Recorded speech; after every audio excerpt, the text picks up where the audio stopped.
The museum has closed for the night. The gradual movement of visitors, which throughout the day defines the rhythm of the galleries, has come to an end. Sound recedes slowly, footsteps diminish, conversations fade, and the subtle hum of circulation disappears into stillness. What remains is not silence, in an absolute sense, but a different condition of attention, one in which the works themselves begin to occupy the space more fully.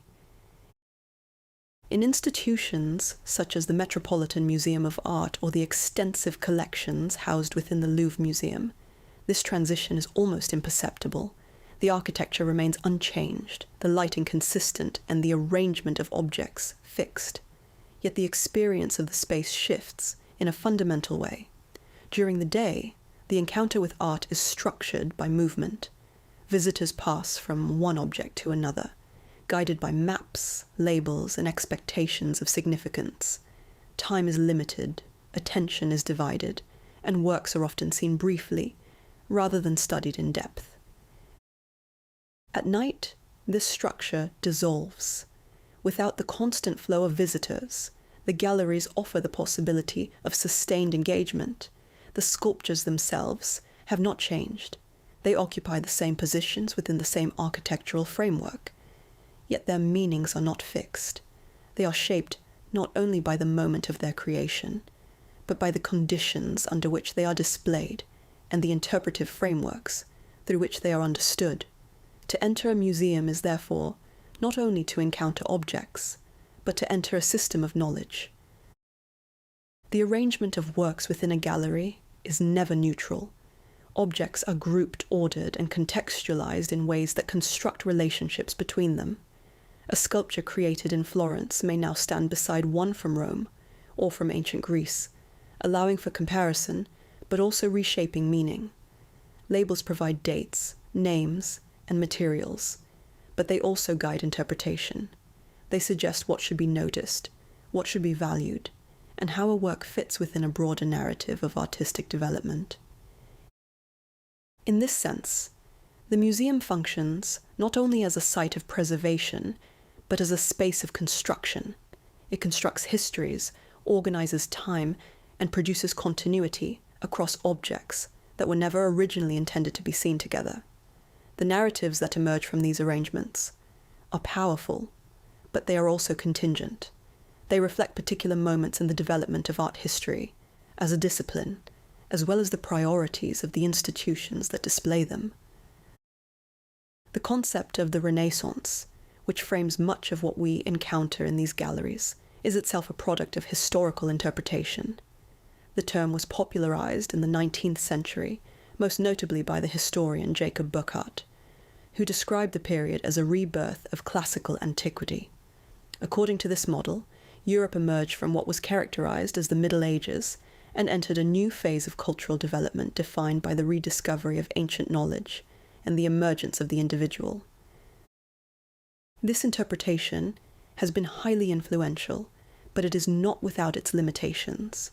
It suggests a clear division between historical periods and implies a linear progression toward greater refinement. Modern scholarship has complicated this view. Rather than a sudden break, the Renaissance is now understood as a gradual and uneven process, shaped by continuity as much as change. Medieval traditions did not simply disappear, they persisted and were transformed in new contexts. The renewed engagement with antiquity was also selective. Ancient Greek and Roman works often survived in fragmentary form, missing limbs, eroded surfaces, incomplete figures. Yet these fragments were not regarded as deficiencies. They became sources of inspiration. Artists studied their proportions, their treatment of the human body, and their relationship to space, using them as a foundation for new forms of artistic inquiry. Through this process, the study of the human body assumed a central role. It was no longer approached solely as a symbolic form, but as a structure that could be observed, analyzed, and understood. This shift is closely connected to the development of humanism, an intellectual movement that emphasized the study of classical texts and the importance of the individual within history. Humanist scholars focused on language, rhetoric, and philosophy, seeking to recover and interpret the ideas of antiquity. Within this framework, the visual arts were redefined. Painting, sculpture, and architecture were increasingly understood as interconnected disciplines governed by shared principles. Among these, sculpture occupied a distinctive position. Unlike painting, which creates the illusion of depth on a flat surface, sculpture exists within physical space. It engages directly with the viewer's movement and perception, inviting observation from multiple angles and in relation to changing light. For Renaissance artists, this made sculpture a particularly powerful medium through which to explore questions of form and structure. The human body was no longer simply represented. It was constructed according to principles of proportion, balance, and harmony. These principles were not arbitrary. They were connected to broader ideas about order and the relationship between parts and whole, as well as to the possibility of universal knowledge. Figures such as Leon Battista Alberti articulated these ideas in theoretical writings, describing art as a discipline governed by rules that could be studied and applied. Proportion, in this context, was not merely aesthetic, it was a reflection of underlying harmony within both the human body and the broader structure of the world. To study Renaissance sculpture, therefore, is to engage with more than visual form. It is to consider the intellectual, political, and cultural conditions that shaped its production. These works reflect systems of patronage, workshop practices, and philosophical frameworks that extend beyond the objects themselves. They are embedded within networks of meaning that connect art to broader developments in history and thought. The museum brings these layers together. It places works from different periods and regions into a single environment, allowing for comparison and continuity. At the same time, it reshapes meaning by removing objects from their original contexts and presenting them within a new interpretive framework. A sculpture that once functioned within a religious setting may now be viewed as an aesthetic object. A work created for a specific patron may now be understood within a broader historical narrative. These shifts do not erase the original context, but they add new dimensions of interpretation. The experience of the work becomes cumulative, shaped by both its history and its present condition. At night, when the movement of visitors has ceased, these layers become more apparent. The absence of distraction allows for a slower and more sustained engagement, one in which the sculptures can be considered not only as objects of visual interest, but as part of a larger system of knowledge. From this perspective, the museum becomes not simply a repository of objects, but a site of inquiry. It offers a space in which questions about history, form, and meaning can be explored through sustained attention. It is within this framework that we begin our examination of Renaissance sculpture, turning first to Florence, where the conditions that shaped this development were brought into focus. By the final decades of the 15th century, Florence had established itself as one of the most dynamic centers of artistic production in Europe. Its prominence was not the result of artistic innovation alone, but of a complex interplay between economic strength, political instability, and intellectual activity. Banking networks extended across the continent, generating wealth that supported workshops, commissions, and the circulation of ideas. At the same time, the city's political structure remained fragile, shaped by competing factions and periodic shifts in authority.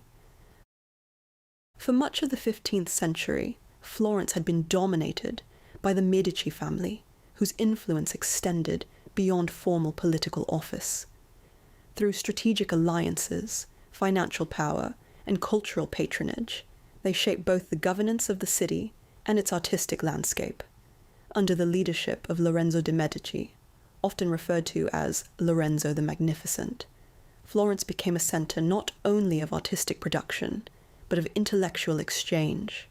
Artists, poets, and philosophers gathered within his circle, engaging with classical texts and exploring ideas that would later be associated with humanism.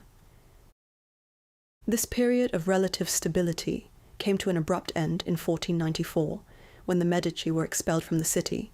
Their removal was followed by the establishment of a republic, which sought to redefine Florentine identity in political as well as cultural terms. The absence of Medici patronage did not halt artistic production, but it altered its conditions. Commissions increasingly reflected civic priorities, and works of art began to function more explicitly as expressions of collective identity. It is within this context that Michelangelo Buonarroti returned to Florence at the beginning of the 16th century. Born in 1475, Michelangelo had already undergone a formative period of training. As a young apprentice in the workshop of Domenico Ghirlandaio, he acquired technical skills associated with painting and drawing. More significantly, however, his early development was shaped by his exposure to the Medici household. There he encountered a collection of ancient sculptures and participated in an environment that encouraged intellectual engagement, alongside artistic practice. The influence of this experience should not be underestimated.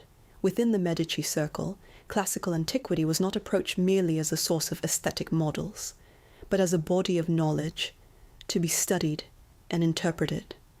Philosophers such as Marsilio Ficino translated and commented on the works of Plato, integrating them into a Christian framework.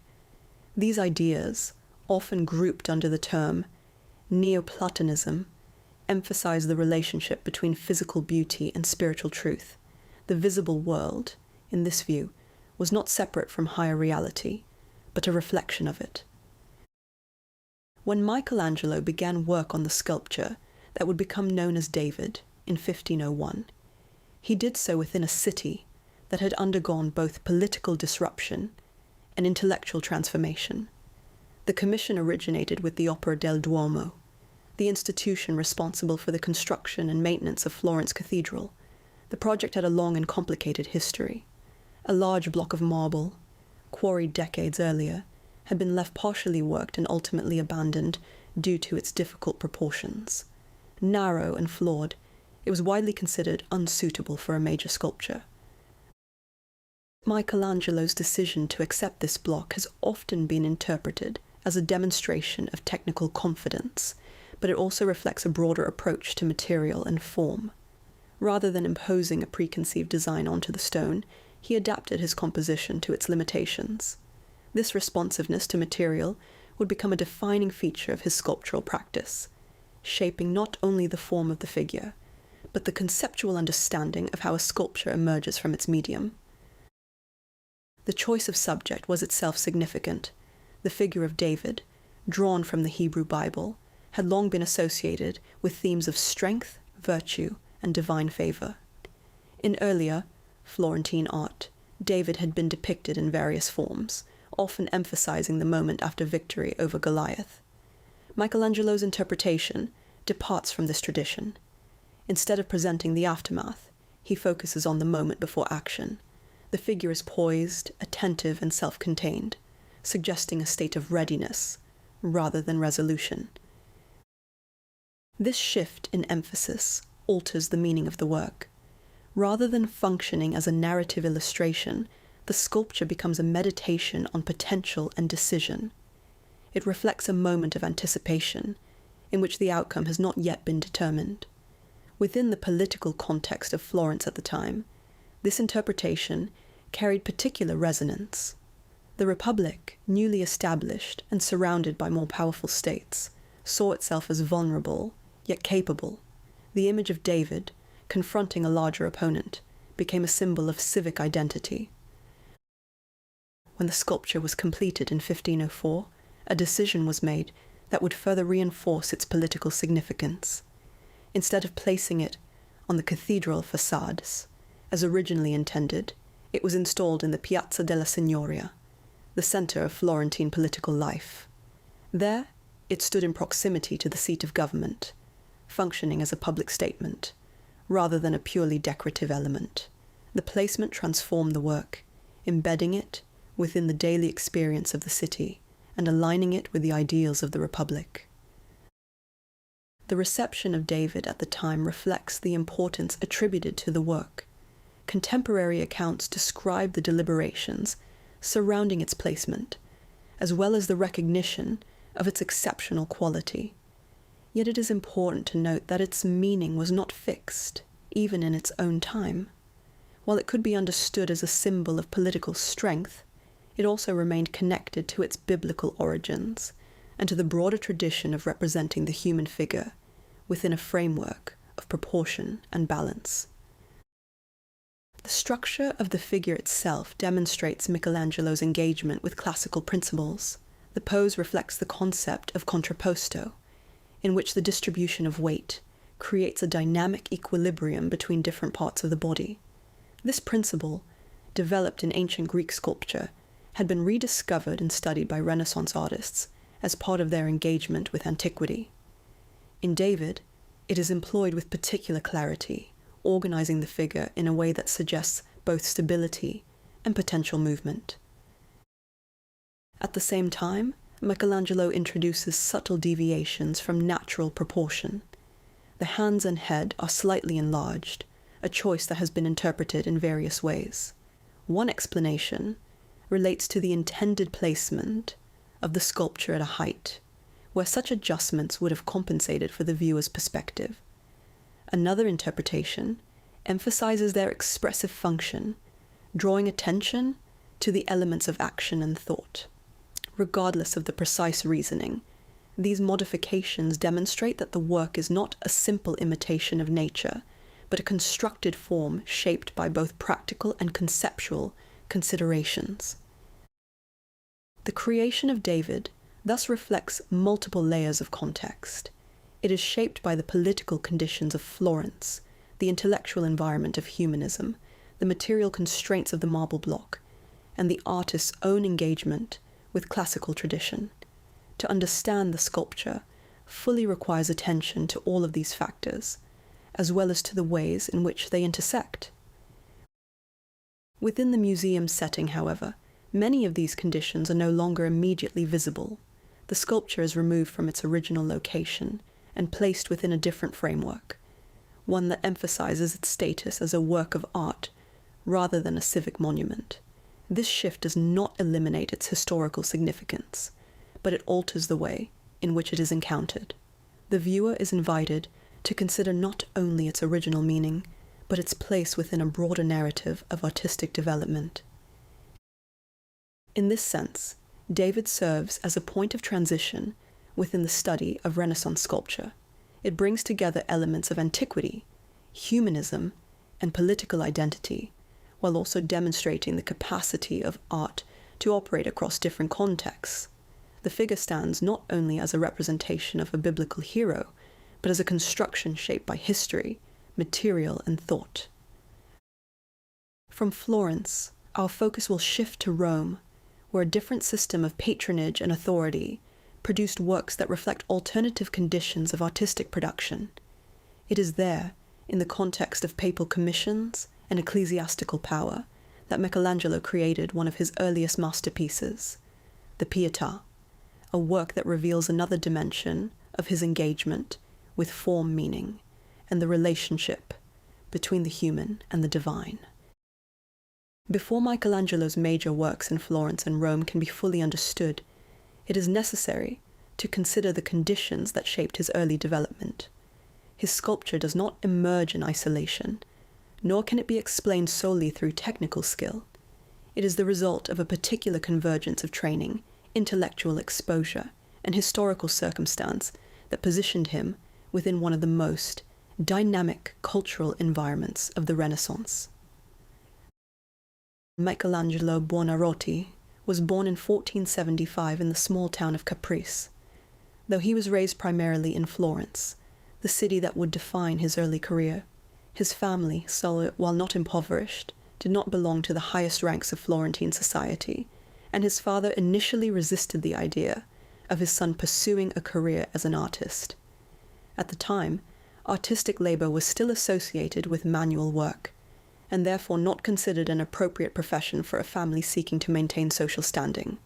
Despite this resistance, Michelangelo entered the workshop of Domenico Ghirlandaio at a young age, beginning his formal training within the established system of apprenticeship. The workshop played a central role in the production of art during the Renaissance. It was both a site of instruction and a place of labour, where young artists learned through direct participation in ongoing projects. In Ghirlandaio's workshop, Michelangelo would have been exposed to drawing, fresco painting, and the organisation of large-scale commissions. This training emphasised discipline and repetition, as well as the development of technical proficiency, yet it also operated within a framework that prioritised collaboration over individual expression. Works produced in the workshop were often the result of multiple hands, guided by the master's design. Michelangelo's trajectory, however, diverged from this model at an early stage. His talent attracted the attention of Lorenzo de' Medici, who invited him into his household. This transition from workshop to court marked a significant shift in the conditions of his artistic formation. Within the Medici household, Michelangelo encountered an environment that combined artistic practice with intellectual inquiry. The collection of ancient sculptures maintained by the Medici provided direct access to works of antiquity, allowing for close study of form, proportion, and anatomical structure. More importantly, the Medici court functioned as a centre of humanist thought. Scholars such as Marsilio Ficino and Pico della Mirandola engaged in the translation and interpretation of classical texts, particularly those associated with Platonic philosophy. Their work sought to reconcile ancient ideas with Christian theology, creating a framework in which beauty, knowledge, and spirituality were interconnected. Within this context, the study of the human body was not merely a technical exercise, but a means of approaching broader philosophical questions. This intellectual environment had a lasting impact on Michelangelo. Unlike the workshop system, which emphasized the replication of established forms, the Medici circle encouraged inquiry and interpretation. The artist was not simply a craftsman, but a participant in a larger cultural discourse. This shift contributed to the development of Michelangelo's understanding of sculpture as a medium capable of expressing not only physical form, but also abstract ideas. The influence of antiquity within this environment was particularly significant. Ancient sculptures were not approached as objects to be copied directly, but as models through which underlying principles could be understood. The concept of proportion, for example, was examined in relation to mathematical relationships and harmonic systems. The human body was seen as an organized structure, governed by ratios that reflected a broader order within the natural world. This approach aligned with the humanist emphasis on knowledge derived from observation and analysis. Michelangelo's early sculptures demonstrate his engagement with these ideas. Works such as the Madonna of the Steps and the Battle of the Centaurs, created during his time within the Medici circle, reveal an awareness of classical forms combined with a developing sense of spatial organization. In the Battle of the Centaurs, in particular, the composition is structured as a dense arrangement of interlocking figures, emphasizing movement and tension rather than isolated form. This approach suggests an early interest in the body as a dynamic system capable of expressing complex relationships through gesture and interaction. At the same time, these works indicate a departure from strict adherence to classical models. Rather than replicating the clarity and balance often associated with ancient sculpture, Michelangelo introduces elements of compression and intensity. Figures overlap and intersect, creating a sense of continuous motion. This tendency toward complexity would become more pronounced in his later work, but its origins can be traced to this early period of experimentation. The political upheaval of Florence in the 1490s disrupted the stability of the Medici environment. Following the family's expulsion, the intellectual and cultural network that had supported Michelangelo's early development was temporarily dismantled. The rise of the Dominican friar, Girolamo Savonarola, introduced a different set of priorities within the city, emphasizing religious reform and moral discipline. While Michelangelo's direct involvement with Savonarola's movement remains a subject of debate, the broader atmosphere of tension and transformation undoubtedly shaped the context in which he worked.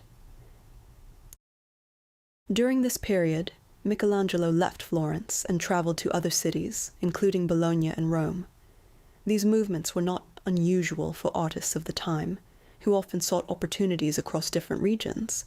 However, they also exposed him to varying systems of patronage and artistic expectations. In Bologna, he encountered a different sculptural tradition, while in Rome he would soon engage with the monumental ambitions of papal commissions. It was in Rome that Michelangelo began to establish his reputation beyond Florence. The city, while marked by its ancient past, was undergoing a process of renewal. Papal patronage aimed to restore Rome's status as a cultural and religious center, commissioning works that reflected both spiritual authority and political power. Within this context, artists were expected to produce works that combined technical excellence with symbolic significance. Michelangelo's early Roman commissions demonstrate his ability to adapt to these expectations while maintaining his own approach to form. His engagement with classical sculpture continued, but it was integrated into a framework shaped by contemporary demands. The human body remained central to his work, but its representation was informed by both observation and conceptual interpretation. One of the defining aspects of Michelangelo's approach during this period is his emphasis on the relationship between figure and material. Unlike sculptors, who treated marble primarily as a medium to be shaped, Michelangelo approached it as a substance with inherent properties that influenced the final form. This perspective is reflected in his later statements about sculpture, in which he described the process as one of removing excess material to reveal the figure contained within the stone. While such statements should not be taken literally, they indicate a conceptual understanding of sculpture as an act of discovery rather than imposition. This approach distinguishes Michelangelo from many of his contemporaries. It suggests a direct engagement with material that goes beyond technical execution, involving a negotiation between intention and constraint. The limitations of the stone, its size, shape, and structural integrity, become part of the creative process, shaping the outcome in ways that cannot be fully predetermined. At the same time, Michelangelo's work reflects an increasing awareness of the expressive potential of the human body. The figures he creates are not static representations, but forms that convey tension, movement, and psychological presence. This emphasis on expression is not separate from his engagement with classical principles, but rather an extension of them. By studying the body as a structured system, he is able to manipulate its form in ways that communicate more complex states of being. The combination of workshop training, humanist education, and exposure to different artistic environments contributed to the development of a highly individual approach. Michelangelo's work cannot be reduced to a single influence or tradition. It emerges from the intersection of multiple contexts, each of which leaves a trace in the final form. As he moved from Florence to Rome, and from early experiments to major commissions, Michelangelo carried with him this layered understanding of art. His sculptures reflect not only the technical demands of carving marble, but also the intellectual and cultural frameworks within which they were conceived. To consider his work is therefore to engage with a network of ideas that extends beyond the object itself. In the following chapter, this network becomes more clearly defined through the examination of one of his earliest major works in Rome, the Pieta. Created within the context of papal patronage, the sculpture reveals how Michelangelo's training and intellectual formation were translated into a work that engages with theology, classical form, and the expectations of a new artistic environment. When Michelangelo arrived in Rome in the late 1490s, he entered a city that was in the process of redefining its cultural and political identity. Although Rome had long been associated with the legacy of the ancient world, Its status as a centre of artistic production had fluctuated over the centuries. By the end of the 15th century, however, the papacy had begun to reassert its authority, not only in religious terms, but also through the patronage of architecture, sculpture, and painting. Artistic production became a means through which the Church could project power, continuity, and legitimacy. This renewed emphasis on patronage created opportunities for artists, but it also imposed specific expectations. Works commissioned in Rome were not intended solely for private contemplation or civic display. They were often designed to function within religious settings, where their meaning would be shaped by liturgical practices, theological frameworks, and the spatial conditions of churches and chapels. The relationship between artist and patron, therefore, was central to the production of art. Commissions were defined not only by subject matter, but by the intentions of those who financed them. It was within this context that Michelangelo received the commission for the sculpture, now known as the Pieta. The work was ordered by a French cardinal, Jean de Billère, who served as an ambassador to the papal court. His intention was to place the sculpture within a funerary chapel in the old St. Peter's Basilica. As a devotional image, the work was meant to inspire reflection on the death of Christ and the role of the Virgin Mary. At the same time, it functioned as a statement of status, reflecting the patron's position within the ecclesiastical hierarchy. The subject of the Pieta, the Virgin holding the body of Christ after the crucifixion, had precedence in earlier European art, particularly in the northern regions. In those works, the emphasis often fell on the physical reality of suffering. The body of Christ was depicted with visible signs of injury, and the emotional expression of the Virgin was frequently intense, even anguished. These representations were designed to evoke empathy, drawing the viewer into a direct emotional engagement with the scene. Michelangelo's interpretation differs in significant ways. Rather than emphasizing physical suffering, he presents the figures in a state of composure. The body of Christ is rendered with a clarity and smoothness that minimizes the visible effects of violence. The Virgin's expression is restrained, characterized by a calm that suggests contemplation rather than immediate grief. This approach reflects a shift in emphasis from emotional intensity to formal balance. The composition of the sculpture contributes to this effect. The figures are arranged in a pyramidal structure, with the Virgin forming the stable base and the body of Christ extending across her lap. This organization creates a sense of equilibrium, guiding the viewer's attention across the surface of the work. The drapery of the Virgin's garments is treated with particular complexity, forming deep folds that both support the composition and contrast with the smoother surfaces of the body. This contrast between textures is not merely decorative. It reflects a broader interest in the relationship between form and perception. The polished surface of the marble enhances the sense of continuity across the figure of Christ, while the varied treatment of the drapery introduces rhythm and movement. The viewer's eye is drawn across these surfaces, moving between areas of detail and areas of relative simplicity. The choice to present the Virgin as youthful has also been the subject of considerable discussion. In traditional representations, Mary is often depicted as an older woman, reflecting her role as the mother of an adult son. Michelangelo's decision to portray her with an idealized, youthful appearance can be understood in relation to the intellectual context of the time. Within the framework of humanist thought, beauty was associated with purity and perfection. The Virgin's youthfulness, therefore, does not correspond to a literal interpretation, but to an idealized concept of spiritual incorruptibility. This approach aligns with the influence of Neoplatonic philosophy, which had been present in the Medici circle during Michelangelo's early years.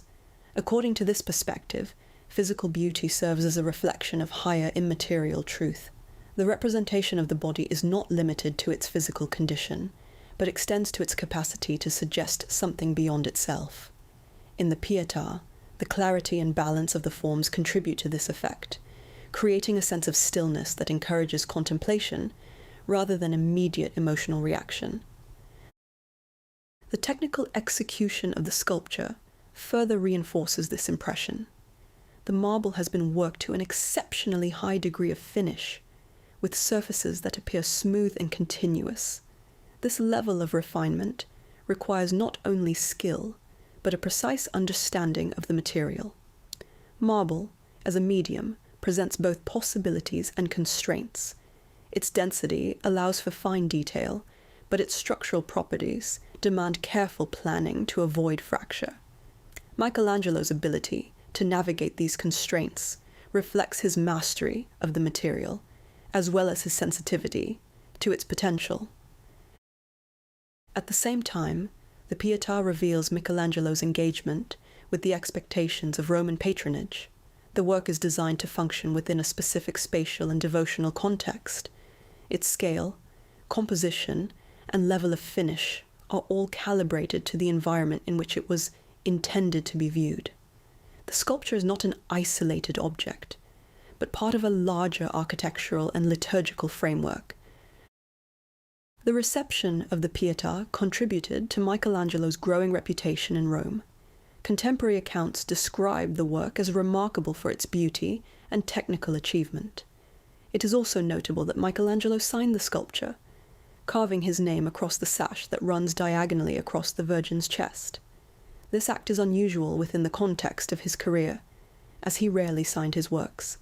It suggests an awareness of the significance of the commission and a desire to assert authorship within a competitive artistic environment. The success of the Pieta established Michelangelo as a leading sculptor capable of working at a scale and level of refinement that matched the ambitions of his patrons. It also positioned him within the network of papal commissions that would define much of his subsequent career. The transition from Florence to Rome, thus, marks a shift not only in location, but in the structure of artistic production. In Florence, artistic work had been closely tied to civic identity and collective values. In Rome, it became more directly associated with the authority of the Church and the ambitions of individual patrons. This difference is reflected in the types of projects undertaken, as well as in the scale and visibility of the works produced. The Pieta occupies a space within this system, functioning both as a devotional image and as a demonstration of artistic capability. When viewed within a modern museum context, however, the original conditions of the work are not immediately apparent. The sculpture is no longer situated within its intended architectural setting, nor is it encountered within the framework of liturgical practice. Instead, it is presented as an object of aesthetic and historical interest, accompanied by interpretive materials that guide the viewer's understanding. This shift in context alters the way the work is experienced. The emphasis moves from devotional engagement to analytical observation. The viewer is encouraged to consider the sculpture in relation to other works, to situate it within a broader narrative of artistic development. While this approach provides valuable insight, it also introduces a distance from the original function of the work. To fully engage with the Pieta, it is necessary to consider both its original context and its current presentation.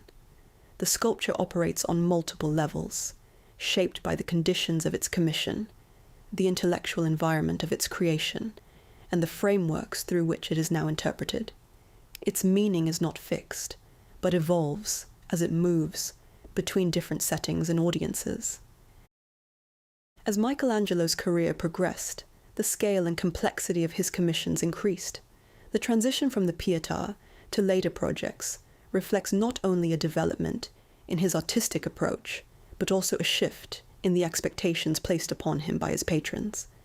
In the next chapter, this shift becomes more evident through the examination of one of the most ambitious and ultimately unfinished projects of his career, the tomb of Pope Julius II.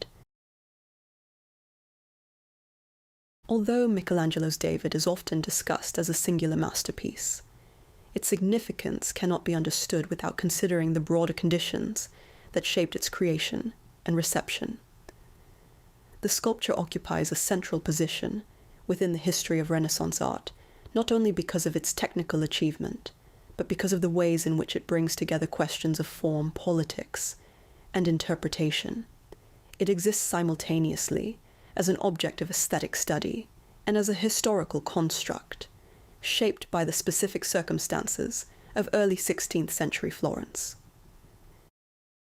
As previously noted, the commission for David originated with the Opera del Duomo, which had long intended to install a series of large sculptural figures along the exterior of Florence Cathedral. The marble block assigned for this purpose had already undergone partial work by earlier sculptors, including Agostino di Duccio, before being abandoned due to its challenging proportions. The stone's narrow and elongated form imposed constraints that required careful adaptation. Michelangelo's decision to accept this material was therefore not simply a matter of opportunity, but of engagement with a problem that demanded both technical and conceptual resolution. The process of carving the figure from this block reflects a particular approach to sculpture, one that emphasizes the relationship between form and material. Unlike methods that involve assembling multiple components, Michelangelo's work relies on the integrity of a single piece of marble. This approach necessitates a high degree of planning, as errors cannot be easily corrected once material has been removed. At the same time, it allows for a continuity of surface that contributes to the coherence of the final form. The resulting figure demonstrates a refined understanding of anatomical structure, as well as a deliberate manipulation of proportion. The pose is based on the principle of contrapposto, in which the distribution of weight across the body creates a dynamic balance between different parts. One leg bears the weight, while the other remains relaxed. The shift in the hips is countered by an adjustment in the shoulders, producing a subtle asymmetry that suggests potential movement. This configuration had been developed in classical Greek sculpture and was studied extensively by Renaissance artists as part of their engagement with antiquity. In David, contrapposto is employed not merely as a stylistic device, but as a structural principle that organizes the entire figure. The body appears stable, yet not static. It conveys a sense of readiness, as though the figure could move at any moment. This tension between stillness and potential action is central to the sculpture's meaning. Rather than depicting the moment of victory, as earlier representations had done, Michelangelo focuses on the moment before the encounter with Goliath. The narrative is thus suspended, allowing the viewer to engage with the figure in a state of anticipation. This emphasis on anticipation can be understood in relation to the political context of Florence at the time. The city, having re-established itself as a republic following the expulsion of the Medici, faced ongoing threats from more powerful neighboring states. Its position was uncertain, and its survival depended on both internal cohesion and external strategy. Within this environment, the figure of David acquired a new significance. No longer merely a biblical character, he became a symbol of the city itself, a smaller entity confronting larger forces through intelligence and resolve. The placement of the sculpture in the Piazza della Signoria reinforced this interpretation. Situated near the Palazzo Vecchio, the center of Florentine government, David became part of the public space in which political life unfolded. Its presence was not incidental. It functioned as a visual statement, aligned with the ideals of the Republic. The figure's orientation, facing outward toward potential threats, further contributed to this reading. In this context, the sculpture operates as both an artistic achievement and a political symbol, embedded within the daily experience of the city. At the same time, the work resists a singular interpretation. Its meaning is not limited to its political function, nor can it be reduced to a straightforward narrative representation. The formal qualities of the sculpture, its proportions, its surface treatment, its organization of mass, invite analysis on multiple levels. The enlargement of the hands and head, for example, has been interpreted in various ways. Some scholars suggest that these features were adjusted to compensate for the intended viewing angle, as the sculpture was originally planned for placement at a height. Others emphasize their expressive function, noting that the hands, in particular, play a central role in the implied action of the figure. These variations in interpretation reflect the complexity of the work itself. David is not a fixed object with a single, stable meaning. It is a site of inquiry, shaped by the perspectives through which it is approached. Its significance has evolved over time, influenced by changes in political context, artistic theory, and the development of art history as a discipline. The transition of David from its original location in Florence to its current setting in the Galleria dell'Accademia further illustrates this process. Removed from the outdoor environment of the piazza and placed within a controlled museum space, the sculpture is now encountered under different conditions. The emphasis shifts from its role as a public monument to its status as a work of art to be studied and preserved. Lighting, viewing distance, and interpretive materials all contribute to this new context, shaping the way in which the figure is perceived. This shift raises broader questions about the relationship between art and context. When a work is relocated, its meaning is not simply transferred intact. It is reconfigured, influenced by the new environment in which it is presented. In the case of David, the move to the museum has allowed for closer examination of its formal qualities, but it has also altered its connection to the political life of Florence. The sculpture now participates in a global narrative of art history accessible to visitors from around the world, rather than functioning as a localized symbol. The study of David within this framework requires attention to both its original conditions and its subsequent history. The work cannot be fully understood without considering the interplay between form, material, and context. Its significance lies not only in its visual impact, but in the ways it engages with broader questions about representation, meaning, and the role of art within society.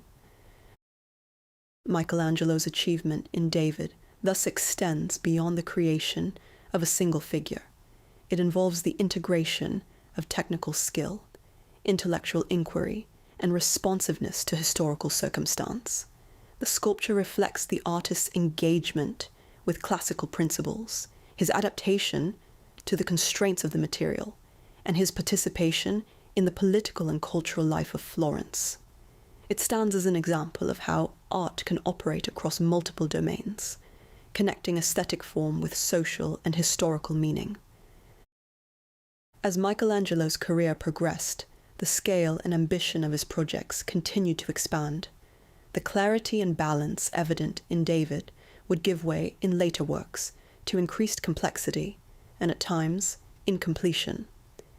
This shift is closely tied to the circumstances surrounding one of his most significant commissions, the tomb of Pope Julius II. In the next chapter, we will examine this project, considering how its challenges and interruptions shaped Michelangelo's approach to sculpture and contributed to the emergence of new ideas about form and process. In the early years of the 16th century, Michelangelo entered into one of the most ambitious and complex commissions of his career. The project, initiated under Pope Julius II, was conceived on a monumental scale and intended to secure the Pope's legacy through an elaborate sculptural program. Yet despite its initial scope and significance, the tomb would remain unfinished, altered repeatedly over decades of revision. The history of this project reveals not only the practical challenges of artistic production, but also the broader conditions that shaped the relationship between artist, patron, and political authority during the Renaissance. Pope Julius II, who reigned from 1503 to 1513, played a central role in redefining Rome as a cultural and artistic centre. His ambitions extended beyond the consolidation of ecclesiastical power. He sought to establish a visual language that reflected the authority and continuity of the papacy. This ambition was expressed through a series of major commissions, including the rebuilding of St. Peter's Basilica, the decoration of the Vatican apartments, and the commissioning of large-scale sculptural and architectural projects.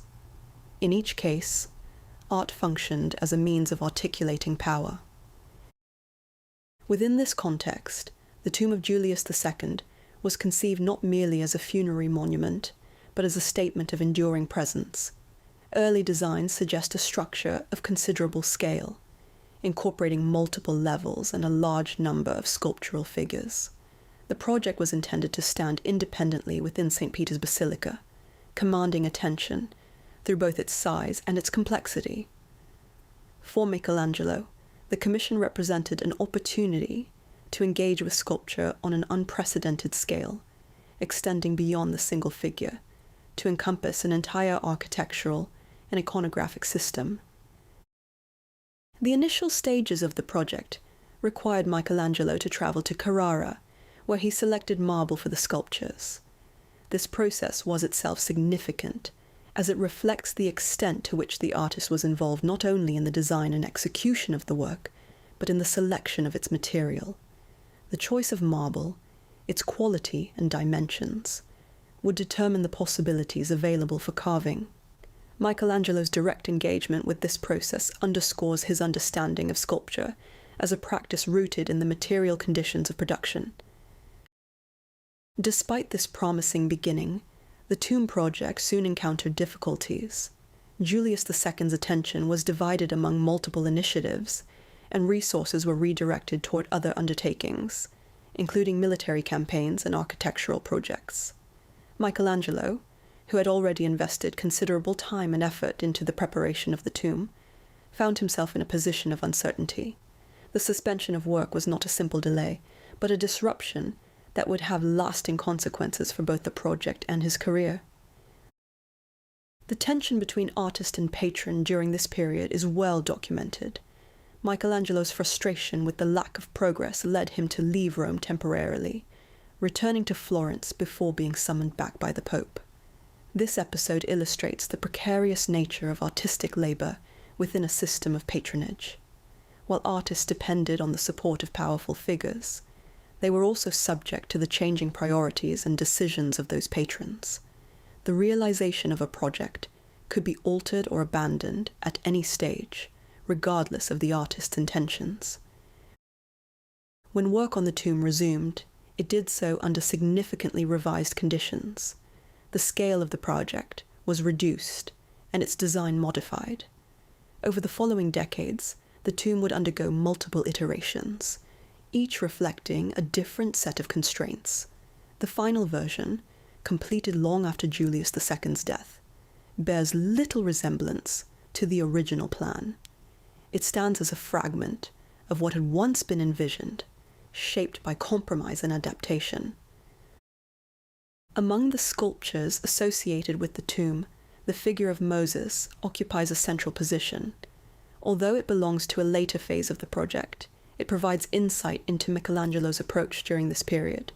The figure is characterized by a powerful sense of presence, conveyed through the organization of the body and the treatment of surface. The tension within the figure, evident in the positioning of the limbs and the expression of the face, suggests a state of contained energy. This emphasis on internal force, rather than external action, aligns with Michelangelo's broader interest in the expressive potential of the human form. Other figures associated with the tomb, particularly those known as the prisoners or slaves, remain unfinished. These works have become central to discussions of Michelangelo's sculptural process, as they reveal different stages of carving. In these figures, portions of the body emerge from the marble, while other areas remain embedded within the stone. The contrast between finished and unfinished surfaces allows the viewer to observe the progression from rough block to defined form. The presence of these unfinished works raises questions about the nature of completion in sculpture.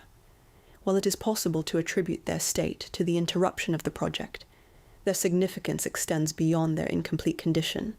They offer insight into Michelangelo's approach to carving, in which the figure appears to be released from the material, rather than constructed through additive means.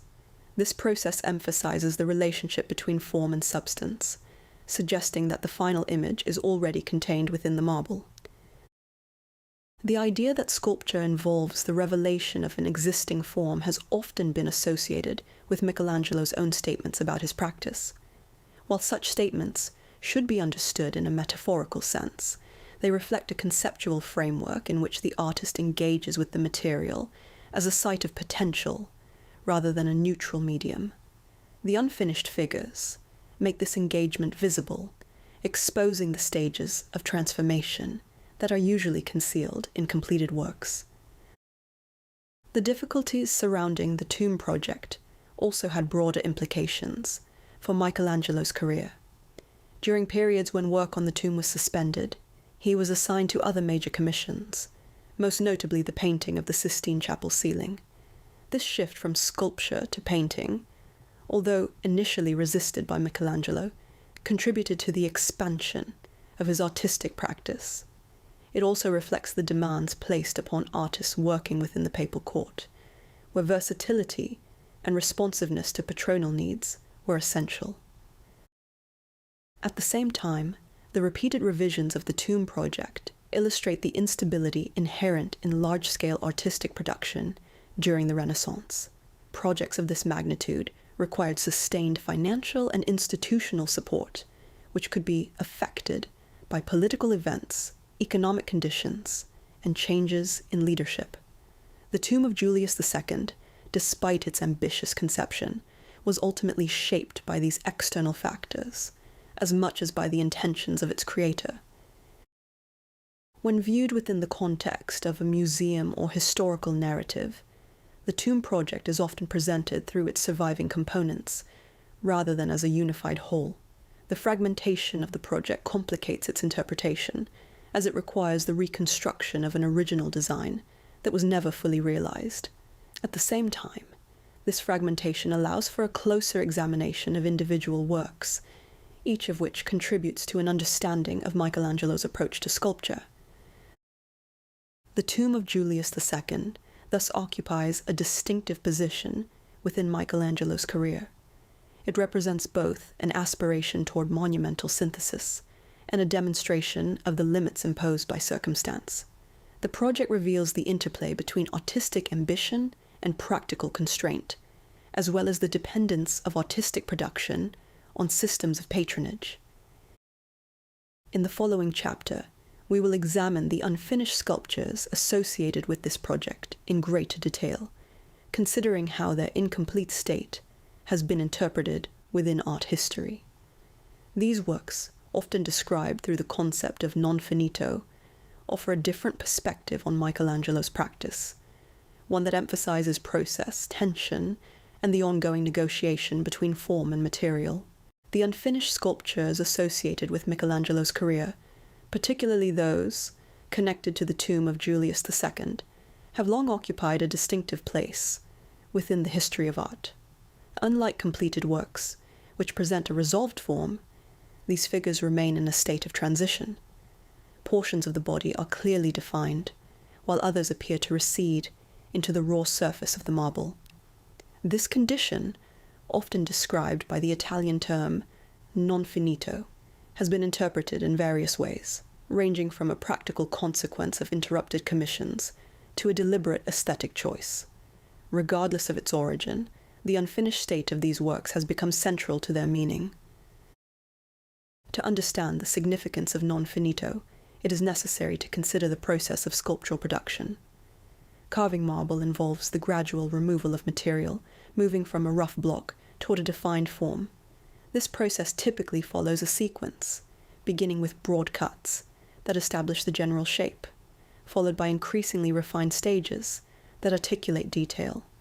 In completed works, these stages are largely concealed beneath a polished surface, leaving little visible trace of the steps involved. In the unfinished sculptures, however, these stages remain visible. The marks of tools, the transitions between rough and smooth areas, and the incomplete emergence of the figure all reveal the progression of the work. The viewer is able to observe not only the final form, but the process through which it was created. This exposure of process alters the way the sculpture is experienced. Rather than presenting a finished image, the work invites consideration of its own making. The figures known as the prisoners or slaves, several of which are now housed in the Galleria dell'Accademia, provide a particularly clear example of this condition. In these works, the bodies appear to be caught in the act of emerging from the stone. Limbs twist and press against the surrounding material, suggesting both movement and resistance. The marble is not merely a medium. It becomes an active presence within the composition, shaping the form and constraining its development. This relationship between figure and material has been interpreted as a visual metaphor. The sense of struggle implied by the partially freed bodies can be understood as an expression of tension between potential and realization. The figures seem to exist in a state of becoming, neither fully contained within the stone nor completely independent from it. This ambiguity creates a dynamic that differs significantly from the stability of finished works. From a practical perspective, the unfinished condition of these sculptures can be linked to the interruptions that affected Michelangelo's projects. As discussed in the previous chapter, the tomb of Julius II underwent multiple revisions, and many of its components were left incomplete as priorities shifted. The prisoners may therefore be seen as remnants of a larger, unrealized design. Their state reflects the constraints of time, resources, and changing patronage. Yet to interpret these works solely in terms of incompletion is to overlook their broader significance. The visibility of the carving process introduces a different kind of engagement, one that emphasizes transformation rather than resolution. The viewer is invited to consider the relationship between the initial block and the emerging figure, as well as the decisions that guide this transition. In this sense, the unfinished sculpture becomes a site of inquiry, revealing aspects of artistic practice that are otherwise concealed. The concept of nonfinito has also been associated with Michelangelo's own statements about sculpture. He is often quoted as suggesting that the figure already exists within the marble, waiting to be released by the removal of excess material. While such statements should not be taken literally, they reflect a way of thinking about sculpture that emphasizes discovery rather than construction. The artist does not impose form upon the material, but works in relation to it, uncovering what is already present. This idea aligns with broader philosophical currents of the Renaissance, particularly those influenced by Neoplatonism. Within this framework, material objects are understood as imperfect manifestations of ideal forms. The process of creation involves moving from the material toward the ideal, a transition that is never fully complete. The unfinished sculpture, in this context, can be seen as an expression of this movement, capturing a moment within an ongoing process. Later, artists and theorists have been particularly drawn to this aspect of Michelangelo's work. In the 19th century, figures such as Auguste Rodin studied the unfinished sculptures closely, seeing in them a precedent for modern approaches to form and expression. Rodin's own work often incorporates rough surfaces and incomplete forms, emphasizing the process of creation rather than the achievement of a polished finish. This connection illustrates how the concept of nonfinito extends beyond its original context, influencing subsequent developments in sculpture. The reception of these works within the museum setting further contributes to their interpretation. Removed from their original context and displayed as individual objects, the unfinished sculptures are often presented as autonomous works rather than as fragments of a larger project.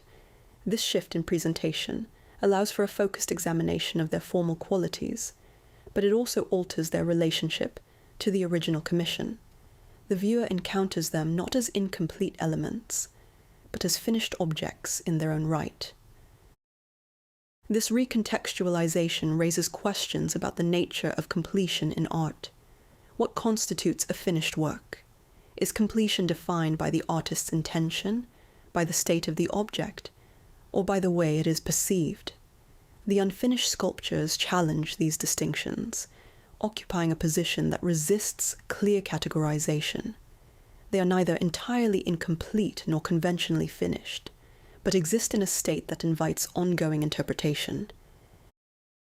In considering these works, it is also important to recognize the role of time. The surfaces of the sculptures bear traces of the moment at which work ceased, preserving a particular stage in the process of creation.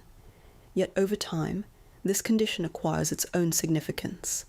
What may have begun as an interruption becomes in retrospect a defining characteristic. The unfinished state is not merely a lack, but a presence that shapes the work's identity. The study of nonfinito thus extends beyond the analysis of individual sculptures. It involves broader questions about artistic practice, materiality, and the relationship between process and result.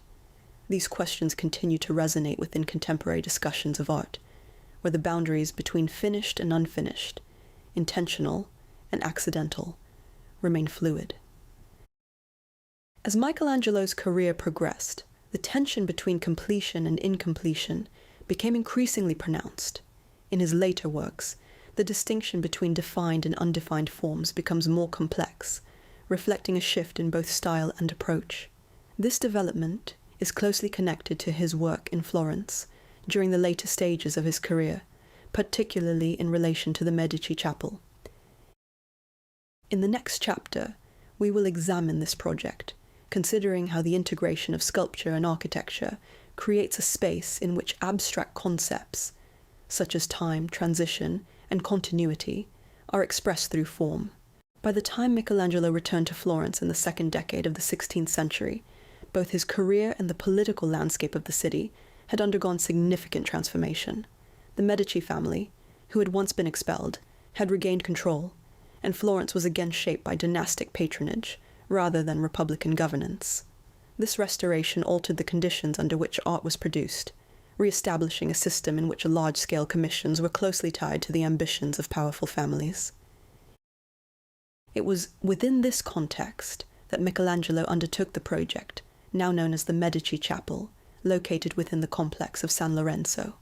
Commissioned by members of the Medici family, including Pope Leo X and later Clement VII, the chapel was intended to serve as a funerary space, commemorating specific members of the dynasty, while also reinforcing their political and cultural legacy. Yet the project extends beyond the function of a tomb. It represents an integration of architecture and sculpture that reflects a highly developed conceptual approach to space and meaning. Unlike earlier works, in which sculpture operates as an independent object, the figures within the Medici Chapel are inseparable from their architectural setting. The walls, niches, and structural elements of the space are designed in relation to the placement of the sculptures, creating a unified environment in which form and context are interdependent. This integration reflects a broader Renaissance interest in the relationship between different artistic disciplines, as well as the idea that space itself can be shaped to convey meaning. The chapel is organized around the tombs of two Medici figures, Giuliano, Duke of Nemours, and Lorenzo, Duke of Urbino. Above these tombs are seated representations of the individuals themselves, while reclining figures are positioned below. These reclining figures are commonly identified as personifications of time, dawn and dusk for one tomb, day and night for the other. This iconographic program introduces an abstract dimension to the work, moving beyond individual representation to engage with broader concepts. The treatment of these figures differs from the clarity and balance observed in earlier works such as David. The bodies are elongated, their poses more complex, and their surfaces less uniformly finished. Rather than presenting stable, self-contained forms, Michelangelo creates figures that appear to shift and adjust within the space. This instability contributes to a sense of movement, even though the sculptures themselves remain fixed. The concept of time, which underlies the arrangement of these figures, is not presented through narrative or sequence. Instead, it is expressed through the condition of the bodies themselves. The figures do not represent specific moments, but transitions. They suggest the passage from one state to another, capturing a sense of continuity rather than division. This approach reflects a shift in Michelangelo's work toward more abstract forms of representation, in which meaning is conveyed through structure rather than explicit imagery. The integration of architecture plays a crucial role in this effect. The proportions of the chapel, the articulation of its surfaces, and the placement of its elements all contribute to the overall experience of the space. Light enters through controlled openings, interacting with the sculptures in ways that change over the course of the day. This interaction reinforces the thematic focus on time, as the appearance of the figures is subtly altered by shifting illumination. At the same time, the project reflects the intellectual environment in which it was conceived. The Medici court, even after its restoration, remained connected to the traditions of humanist thought that had shaped its earlier development. The emphasis on classical references, combined with an interest in philosophical concepts, is evident in the design of the chapel. The use of personification to represent abstract ideas draws on both ancient models and contemporary interpretations, creating a framework in which sculpture becomes a medium for conceptual exploration. Michelangelo's role in this project extended beyond that of a sculptor. He was responsible for the design of the architectural space, as well as for the execution of the figures, positioning him within a tradition of artists who engaged with multiple disciplines. This integration of roles reflects the Renaissance conception of the artist as an intellectual figure, capable of addressing complex problems that extend beyond the technical aspects of a single medium. The unfinished aspects of the chapel further complicate its interpretation. As with other projects in Michelangelo's career, the work was not completed according to its original plan. Some sculptures remain in a partially finished state, while others were never executed. This condition introduces an element of incompletion that parallels the themes explored within the work itself. The figures, already characterized by their transitional qualities, are situated within a space that reflects both intention and interruption. The presence of these unfinished elements invites consideration of the relationship between process and result. As in The Prisoners, the visible traces of carving draw attention to the stages of production, emphasizing the material basis of the work. At the same time, the integration of these figures within the architectural setting suggests a level of planning that extends beyond the individual object. The chapel, even in its incomplete state, functions as a coherent environment, shaped by a unified conceptual approach. The Medici Chapel also reflects broader shifts within Renaissance art during this period.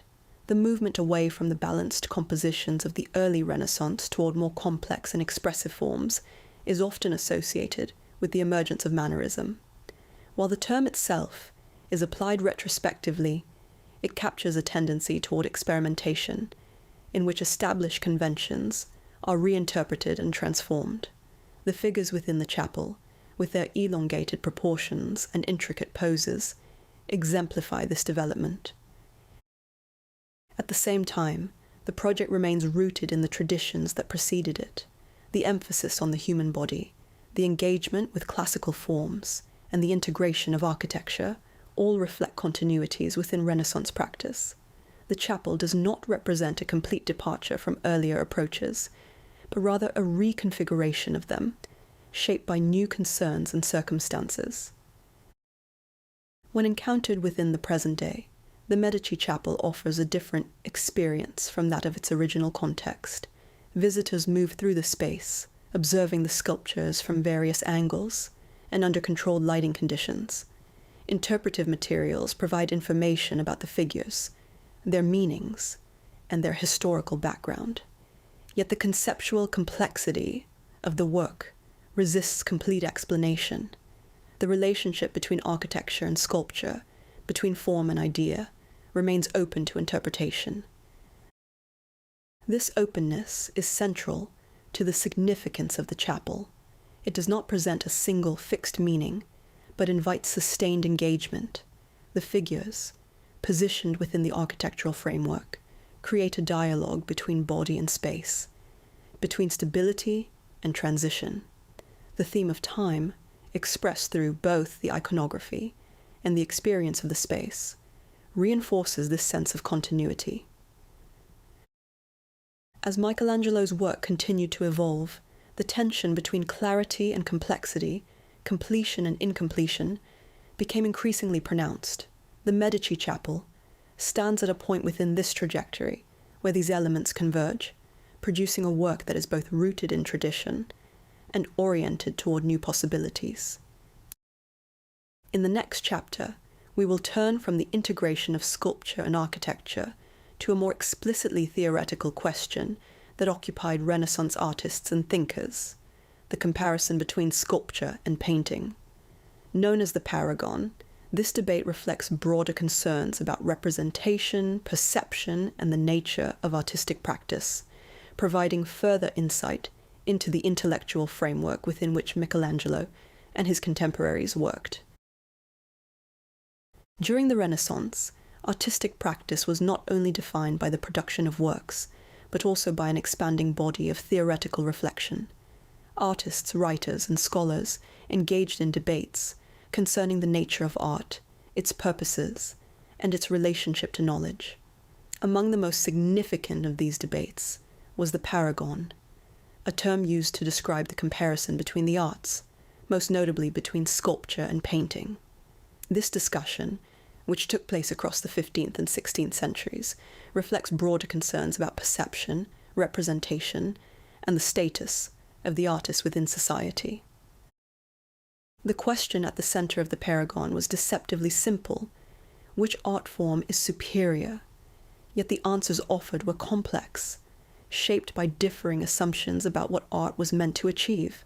For some, painting held the advantage because of its ability to represent color, atmosphere, and illusion. Through the use of perspective and shading, painters could create the appearance of depth on a flat surface, constructing images that engage the viewer's sense of sight in sophisticated ways. The development of linear perspective, particularly in Florence during the early 15th century, had transformed painting into a medium capable of representing space with a high degree of precision. Advocates of sculpture, however, emphasize different qualities. Unlike painting, sculpture does not rely on illusion. It exists within the same physical space as the viewer, occupying volume and responding directly to light. A sculpture can be approached from multiple angles, each offering a different view of the form. This capacity for three-dimensional presence was seen as a fundamental strength, allowing sculpture to engage the viewer in a more direct and immediate way. Michelangelo's own position within this debate reflects his training and orientation as a sculptor. Although he achieved extraordinary success in painting, particularly in the Sistine Chapel, he consistently identified sculpture as his primary medium. His approach to the human figure, even in painting, is shaped by a sculptural understanding of form. Figures are constructed with an emphasis on volume and structure, as though they could be translated into three-dimensional space. The Paragone debate was not merely a matter of preference. It was closely tied to questions about knowledge and perception. Painting was often associated with the eye, with the ability to capture the appearance of things as they are seen. Sculpture, by contrast, was linked to touch as well as sight. Its physical presence allowed it to be experienced through multiple senses, even if direct contact was not always permitted. This distinction contributed to the perception of sculpture as a more tangible and, in some accounts, more truthful medium. At the same time, the comparison between the arts extended beyond technical considerations. It involved the status of the artist and the nature of artistic practice. During the Renaissance, artists increasingly sought to elevate their work from the level of manual labor to that of intellectual activity. Theoretical writings, such as those by Leon Battista Alberti, argued that art was governed by principles that could be studied and understood, aligning it with disciplines such as mathematics and philosophy. Within this framework, the distinction between painting and sculpture became a way of articulating different approaches to knowledge. Painting, with its emphasis on representation and illusion, was seen as engaging with the visual world, capturing appearances and constructing images that correspond to the way things are perceived. Sculpture, with its focus on material and form, was understood as engaging more directly with structure and presence, revealing the organization of the body in space. Leonardo da Vinci, one of the most prominent contributors to the Paragone, argued in favor of painting, emphasizing its capacity to represent a wide range of effects, including light, shadow, and color. For Leonardo, painting was superior because it could encompass more aspects of the visible world. Sculpture, in his view, was limited by its reliance on form alone and by the physical demands of its production. Michelangelo, in contrast, defended sculpture, emphasizing its permanence and its direct engagement with material. He argued that sculpture required a different kind of skill, one that involved the transformation of a solid block into a coherent form.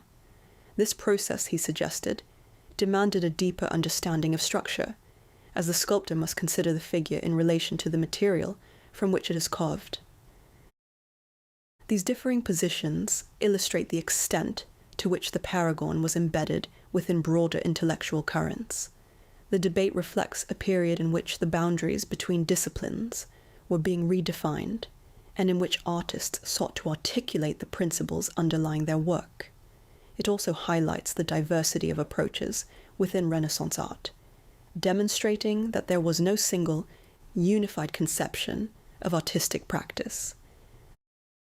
The implications of the Paragone extend to the interpretation of individual works.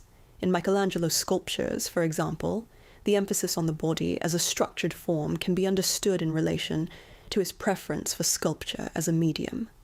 The clarity of anatomical detail, the organization of mass, and the responsiveness to light all contribute to a sense of physical presence that distinguishes these works from pictorial representations. At the same time, the interaction between painting and sculpture during the Renaissance suggests that the boundaries between the two were not rigid. Artists frequently worked across multiple media, adapting techniques and concepts from one to another. Michelangelo's paintings, with their sculptural qualities, and Leonardo's drawings, with their attention to volume and form, demonstrate the extent to which these practices intersected. Within the context of the museum, the distinction between painting and sculpture is often reinforced through the organization of galleries. Works are grouped according to medium, allowing for focused study within each category. Yet this separation can obscure the connections that existed between different forms of artistic practice during the Renaissance. The Paragone debate, in this sense, serves as a reminder that these categories are themselves constructed, reflecting particular ways of organizing knowledge. The question of superiority, which lies at the heart of the Paragone, remains unresolved. Rather than arriving at a definitive conclusion, the debate opens up a range of possibilities for understanding art. It encourages consideration of the strengths and limitations of different media, as well as the ways in which they can complement one another. The value of the Paragone lies not in its resolution, but in its capacity to generate discussion and reflection. As we move forward, the distinction between Florence and Rome provides another framework for examining the diversity of Renaissance art. The differing political structures, systems of patronage, and cultural priorities of these cities produce distinct artistic environments, shaping the work of the artists who move between them. In the next chapter, we will explore these differences, considering how they influence both the production and the interpretation of sculpture during this period. Although Florence and Rome are often discussed together within the history of the Renaissance, the artistic cultures that developed in these cities were shaped by fundamentally different political and institutional structures. These differences influenced not only the conditions under which works of art were produced, but also the meanings they carried and the roles they were expected to fulfill. To understand the development of Renaissance sculpture, it is therefore necessary to consider the distinctions between these two centers and the ways in which artists navigated them. Florence, as a republic for much of the 15th century, fostered a civic culture in which artistic production was closely tied to public life. Commissions were frequently organized through guilds, religious confraternities, and municipal institutions. Works of art were often installed in public spaces where they could be encountered by a broad audience, and where their meanings were linked to collective identity. Sculpture, in particular, played a significant role in this environment, contributing to the visual articulation of civic values. The placement of works such as Michelangelo's David in the Piazza della Signoria exemplifies this relationship between art and public space. The sculpture's visibility and accessibility reinforced its function as a symbol of the Republic, aligning it with the political and social life of the city. In this context, the interpretation of the work is shaped not only by its form but by its location and the conditions under which it is viewed. The figure operates as part of a larger system of representation in which art participates directly in the construction of civic identity. Rome, by contrast, was structured around the authority of the papacy. Artistic production in the city was closely tied to the ambitions of individual popes, whose commissions sought to project power and continuity. The centralization of patronage created opportunities for large-scale projects that would have been difficult to realize within the more distributed system of Florence. At the same time, it introduced a different set of constraints, as artists were required to respond to the specific expectations and priorities of their patrons. The rebuilding of St. Peter's Basilica, initiated under Pope Julius II, provides a clear example of this approach. The project was conceived not only as an architectural undertaking, but as a statement of institutional authority. Sculpture and painting were integrated into the design, contributing to an environment in which art served to reinforce the presence of the church. The scale of such projects required coordination across multiple disciplines, positioning artists within a network of collaboration that extended beyond individual works. Michelangelo's career illustrates the movement between these two contexts. His early work in Florence reflects the influence of civic patronage and humanist thought, while his later projects in Rome demonstrate his engagement with papal commissions and the demands of large-scale production. This mobility was not unique to Michelangelo. Many artists of the period traveled between cities, adapting their practice to different conditions and contributing to the exchange of ideas across regions. The differences between Florence and Rome also affected the types of subjects that were represented. In Florence, works often drew upon biblical or historical themes that could be interpreted in relation to civic ideals. The figure of David, for example, was understood as a symbol of the city's resilience and independence. In Rome, the emphasis shifted towards subjects that reinforced the authority of the Church, including representations of saints, apostles, and theological narratives. These subjects were integrated into architectural settings, creating environments that combined visual and spatial elements to produce a unified effect. Despite these distinctions, the artistic cultures of Florence and Rome were not isolated from one another.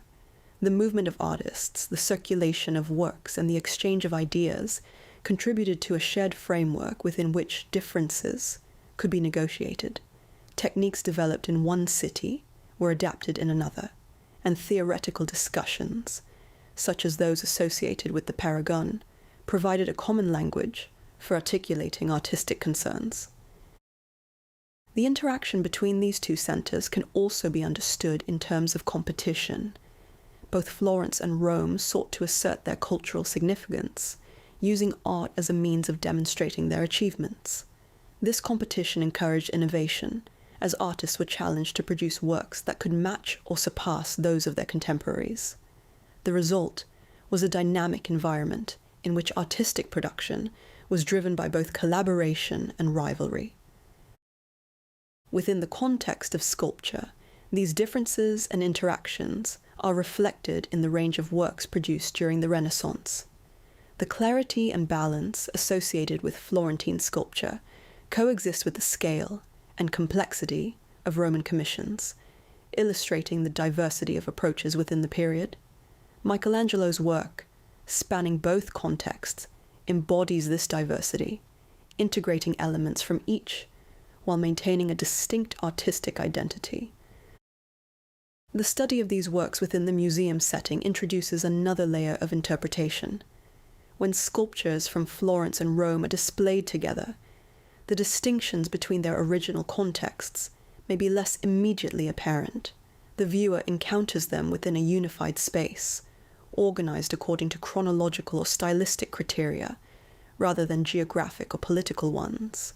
This arrangement facilitates comparison, but it also reconfigures the relationships between the works. To fully understand Renaissance sculpture, it is necessary to consider both the differences between these contexts and the ways in which they have been brought together in subsequent interpretations. The museum provides a framework for this analysis, but it also imposes its own structure, shaping the narratives through which the works are understood. As Michelangelo's career progressed, the movement between Florence and Rome contributed to the development of his later style. The clarity and balance of his early work gave way to more complex and expressive forms, reflecting both his personal evolution and the changing conditions of artistic production. In the next chapter, we will examine this later phase of his work, considering how shifts in style and approach relate to broader developments within the Renaissance and the emergence of new artistic tendencies. By the middle of the 16th century, the artistic landscape of the Renaissance had begun to change in ways that reflect both continuity and departure. The principles that had defined earlier phases of the period, clarity of form, balance of composition, and the systematic study of the human body, remained influential. Yet these principles were increasingly reinterpreted, producing works that diverged from the stability and coherence associated with earlier models. Michelangelo's later sculptures occupy a central position within this transformation, demonstrating a shift in both formal approach and conceptual emphasis. This later phase of Michelangelo's career cannot be understood without considering the circumstances under which he worked. By this point, he had achieved widespread recognition and was engaged in major commissions that extended across decades. His responsibilities included architectural projects, such as the design of the dome of St. Peter's Basilica, as well as ongoing sculptural work. The scale and complexity of these undertakings required sustained attention, often leading to interruptions and revisions that affected the outcome of individual works. At the same time, Michelangelo's personal concerns appear to have shifted. Letters and poems from this period suggest a heightened awareness of mortality and a preoccupation with spiritual themes. These concerns are reflected in the character of his later sculptures, which move away from the idealized forms of earlier works and toward more complex and, at times, unresolved configurations. The emphasis on harmony is replaced by a focus on tension, both within the figure and in its relationship to the surrounding space. One of the most significant works from this period is the sculpture commonly known as the Florentine Pieta.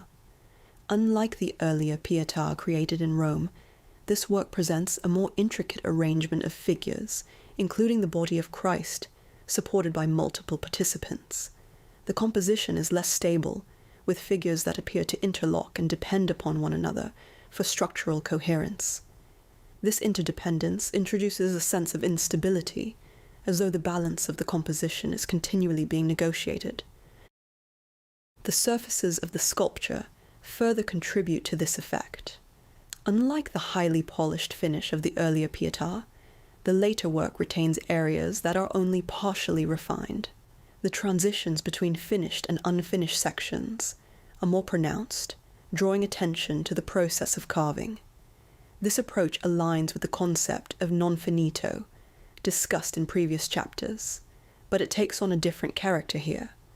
Rather than presenting isolated figures emerging from the stone, the incomplete surfaces are integrated into a more complex composition, emphasizing the relationship between process and form. This shift in approach has often been associated with the emergence of what later scholars have termed mannerism. While the term itself is applied retrospectively, it captures a tendency toward experimentation and the reconfiguration of established conventions. In contrast to the balanced compositions of the early Renaissance, Mannerist works often feature elongated proportions, unusual spatial arrangements, and a heightened sense of tension. Michelangelo's later sculptures exhibit many of these characteristics, though they cannot be reduced to a single stylistic category. The transformation evident in these works can also be understood in relation to broader changes within the intellectual and cultural context of the period.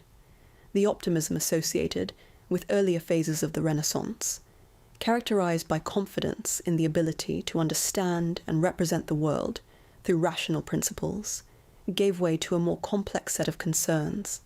The political and religious upheavals of the 16th century, including the Protestant Reformation and the subsequent responses of the Catholic Church, contributed to an environment in which certainty was less easily sustained. Within this context, the representation of the human body took on new significance. Rather than serving as a stable reflection of universal principles, it became a site of tension and ambiguity. Michelangelo's later works reflect this shift, presenting figures that appear to struggle with their own form, as though the process of creation remains incomplete. The body is no longer simply an object of study. It becomes a means of expressing internal states that resist clear resolution. The role of the artist also underwent transformation during this period. The Renaissance ideal of the artist as a master of proportion and harmony was supplemented by a conception of the artist as an individual engaged in a personal, and at times, introspective practice. Michelangelo's later works, with their emphasis on incompletion and complexity, have often been interpreted in this light. They suggest an approach to art that prioritizes exploration over resolution, allowing for the coexistence of multiple possibilities within a single work. The reception of these works has evolved over time. While earlier audiences may have viewed them in relation to established standards of finish and clarity, later interpretations have emphasized their expressive qualities. The unfinished surfaces, once seen as indications of incompletion, are now understood as integral to the meaning of the works. They reveal aspects of the artist's process and contribute to the overall effect of tension and movement. Within the museum setting, these sculptures are often presented alongside Michelangelo's earlier works, allowing for direct comparison. This juxtaposition highlights the changes in his approach, illustrating the transition from the balanced forms of his youth to the more complex configurations of his later years. At the same time, it raises questions about continuity and difference. To what extent do these works represent a departure from earlier principles, and to what extent do they extend them in new directions? The study of Michelangelo's later sculptures thus involves a consideration of both formal and contextual factors. The changes in style are not isolated developments, but are connected to broader shifts in the conditions of artistic production and the intellectual environment of the period. They reflect a rethinking of the relationship between form, material, and meaning, as well as an engagement with questions that extend beyond the visual. As we move toward the conclusion of this study, it becomes necessary to consider how these developments have been interpreted within the history of art. The writing of art history, as a discipline, has played a significant role in shaping the way Renaissance sculpture is understood. In the next chapter, we will examine the contributions of Giorgio Vasari, whose writings established a framework that continues to influence interpretations of the period. Through his work, the achievements of artists such as Michelangelo were organized into a narrative that emphasized progression, culminating in a conception of artistic perfection that has shaped subsequent discussions of Renaissance art. By the mid-16th century, the production of art in Italy had reached a point at which reflection on its own development became both possible and necessary. artists and patrons were no longer concerned solely with the creation of individual works.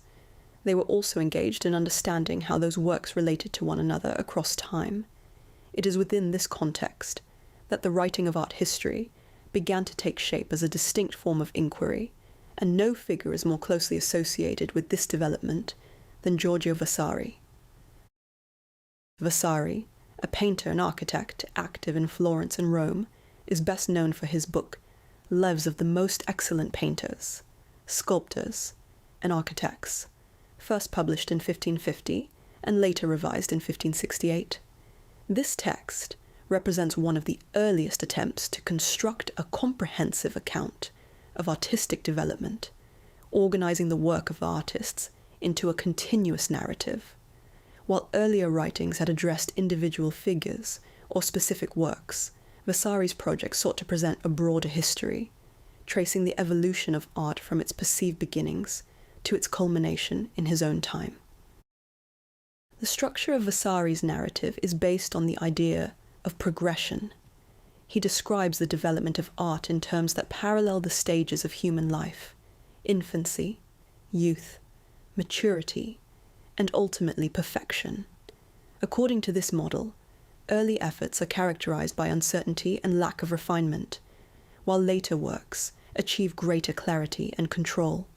The culmination of this process is represented by artists such as Michelangelo Buonarroti, whom Vasari presents as the embodiment of artistic excellence.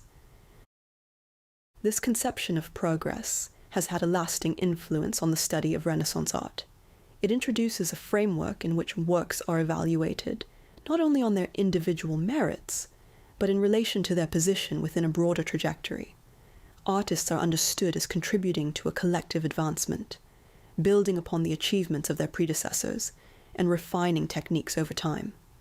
The idea that art moves toward a state of perfection has shaped both scholarly interpretation and popular understanding of the period.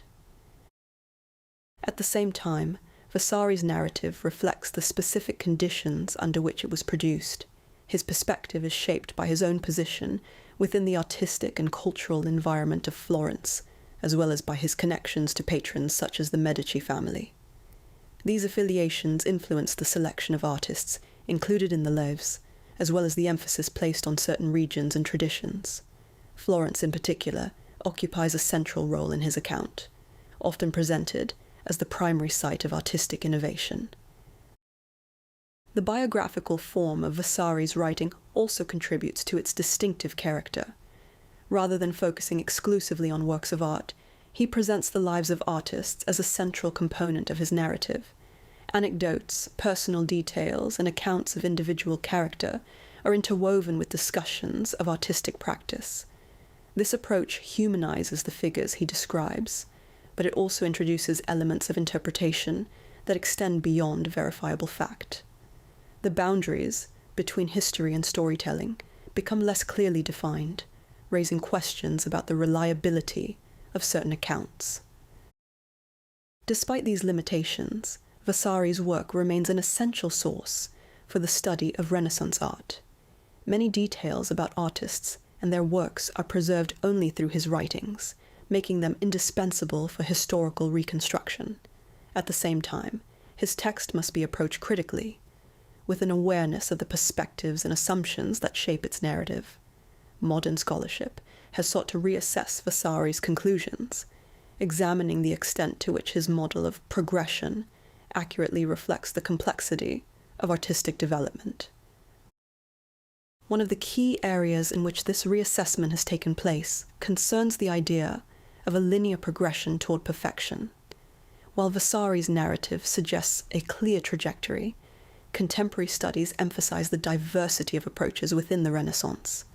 Rather than moving uniformly toward a single goal, artists operated within a range of contexts, responding to different patrons, traditions, and intellectual influences. The development of art is now understood as a more complex process, involving multiple pathways rather than a single line of advancement. The role of Michelangelo within Vasari's framework is particularly significant. As the figure who represents the culmination of artistic achievement, Michelangelo occupies a position that shapes the interpretation of earlier works. Artists are often evaluated in relation to him, their contributions measured against the standard he is said to have established. This emphasis reinforces the idea of a hierarchical structure within art history, in which certain figures are elevated above others. At the same time, Michelangelo's own work complicates this model. As discussed in previous chapters, his later sculptures challenge the notion of a stable endpoint, introducing elements of incompletion and ambiguity that resist easy categorization. The presence of nonfinito within his work suggests that the idea of perfection, as defined by Vasari, may not fully capture the range of possibilities explored by Renaissance artists. The influence of Vasari's writing extends beyond the Renaissance, shaping the development of art history as a discipline. His emphasis on biography, chronology, and stylistic analysis established a set of methods that continue to inform scholarly practice. The organization of works into periods, the identification of individual artists, and the evaluation of stylistic change all draw upon principles that can be traced back to his text. Within the museum context, these principles are often reflected in the arrangement of galleries. Works are grouped according to period, region, or artist, creating a narrative that guides the viewer's understanding.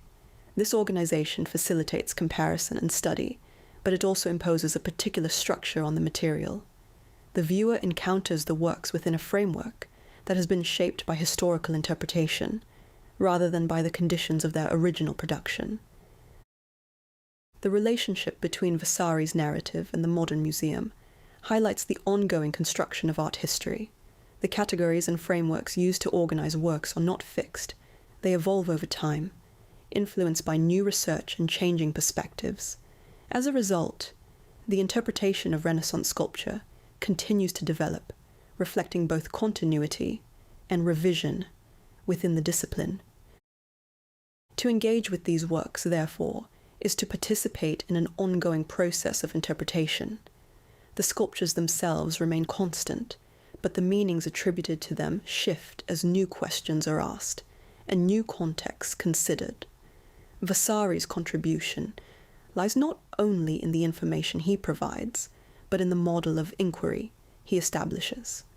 By organizing the history of art into a narrative, he creates a framework that invites further exploration and debate.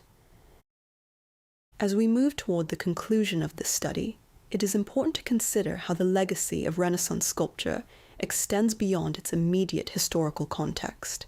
The influence of these works can be traced through subsequent periods, shaping the practices of artists and the theories through which art is understood. In the next chapter, we will examine this legacy, considering how the principles and approaches developed during the Renaissance have continued to inform artistic production and interpretation in later centuries. The sculptures of the Renaissance did not remain confined to the historical moment in which they were created. From the 16th century onward, they became part of an expanding field of reference, studied, imitated, and reinterpreted by artists working in different contexts and periods. Their influence extends across centuries, shaping not only artistic practice, but also the ways in which art itself has been understood. To consider the legacy of Renaissance sculpture is therefore to examine a process of transmission, in which forms, techniques, and ideas are continually adapted to new conditions. In the generations immediately following Michelangelo, the impact of his work is evident in the development of what is often described as the Baroque period. Sculptors such as Gian Lorenzo Bernini engaged with Michelangelo's treatment of the human body, while introducing new elements of movement and theatricality. Bernini's sculptures, with their dynamic compositions and interaction with surrounding space, reflect an extension of the Renaissance interest in the expressive potential of form. At the same time, they depart from the relative containment of earlier works, emphasizing motion and the unfolding of narrative across time. The shift from the Renaissance to the Baroque can be understood not as a rupture, but as a transformation. The principles of proportion and anatomical study that defined earlier sculpture remain present, but they are reconfigured within a different conceptual framework. The body is no longer presented as a stable and self-contained form. It becomes part of a larger system of movement, interacting with architecture, light, and the viewer's position. This development illustrates the capacity of Renaissance ideas to generate new forms of artistic expression, even as their original context changes. During the 18th century, the reception of Renaissance sculpture took on a different character. The rise of neoclassicism brought renewed attention to the art of antiquity, often mediated through the study of Renaissance works. Artists and theorists looked to both ancient and Renaissance models as sources of authority, seeking to recover principles of order, clarity, and restraint. Sculpture played a central role in this process, as it was seen to embody the structural qualities associated with classical art. At the same time, the study of Renaissance sculpture became more systematic. Collections were assembled, drawings were made, and casts were produced, allowing for the dissemination of forms across geographical boundaries. Artists who could not travel to Florence or Rome encountered these works through reproductions, integrating their elements into new compositions. The circulation of images contributed to the formation of a shared visual vocabulary, in which Renaissance forms could be recognized and reinterpreted in diverse contexts. The 19th century introduced further changes in the interpretation of Renaissance sculpture.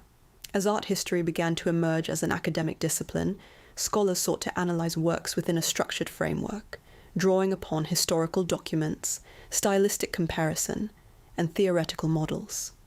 The writings of figures such as Jacob Burckhardt contributed to the construction of the Renaissance as a distinct period, characterized by the emergence of the individual and the revival of antiquity. Within this narrative, sculpture occupied a central position, serving as evidence of the period's engagement with the human form and its capacity for innovation.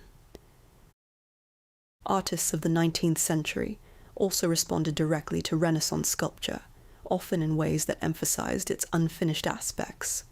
The work of Auguste Rodin provides a particularly notable example. Rodin studied Michelangelo's sculptures closely, finding in their incomplete surfaces a model for a new approach to form. Rather than concealing the marks of the carving process, he incorporated them into his own work, allowing the material to retain a sense of immediacy and transformation. This approach aligns with the concept of nonfinito, but it is adapted to a different context, reflecting the concerns of modern sculpture. The influence of Renaissance sculpture extends beyond specific artists to the broader development of artistic education. The study of the human body, as articulated through classical and Renaissance models, became a foundational component of academic training. Students were taught to draw from casts of sculptures, analyzing their proportions and structure. This practice reinforced the idea that the principles embodied in these works represented a standard against which artistic skill could be measured.